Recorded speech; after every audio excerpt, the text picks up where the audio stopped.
Hey math kids, today we're going to talk about sets, and this is just like a introduction to that idea. So when we're talking about sets, something that's important to know is the universal set. So universal set tells us all of the possible elements that exist in our world, and often it's just a capital U is how we know that it's the universal set. And for example, maybe I'll have a universal set that looks like that. And once again, what that means is that the only numbers that exist in our universe are 1, 2, 3, 4, 5, 6, 7, 8. And then maybe we'll have some other elements that are inside of different sets.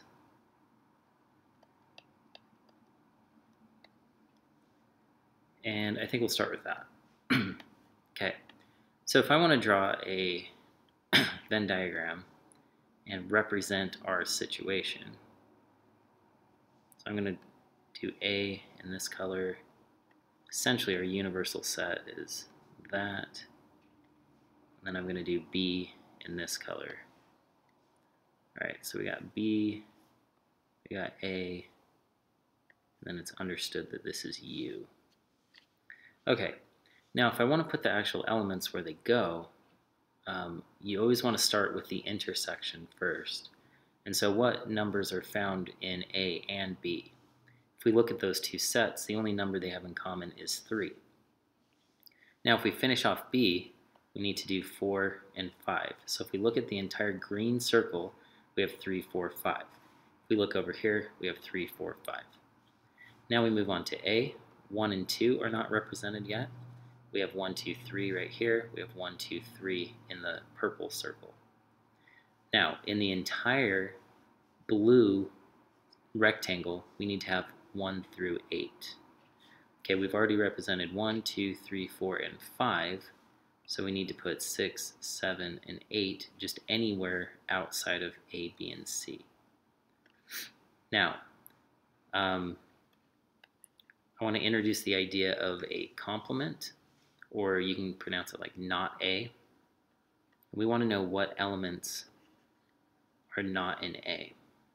Now, if we look at the Venn diagram, we can see that 4 and 5 are not in A. We can see that 6, 7, and 8 are not in A, but 1, 2, and 3 are in A.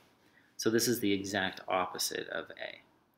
Now, we could also do it without the Venn diagram. We could just say, okay, 1, 2, and 3, go to the universal set, cross out 1, 2, and 3, and just write whatever was left. Okay? Now let's try not B, or the complement of B. So we have 3, 4, and 5. 3, 4, 5. Cross those out from the universal set, and we get 1 and 2, and also 6, 7, 8. And then you can look at the Venn diagram and kind of verify that. Okay. Another thing that we can do, we'll come back to this idea after we talk about some set operations. But for this video, that's all I'm going to talk about. If you need additional help, please come to Math Lab. Until then, calculator.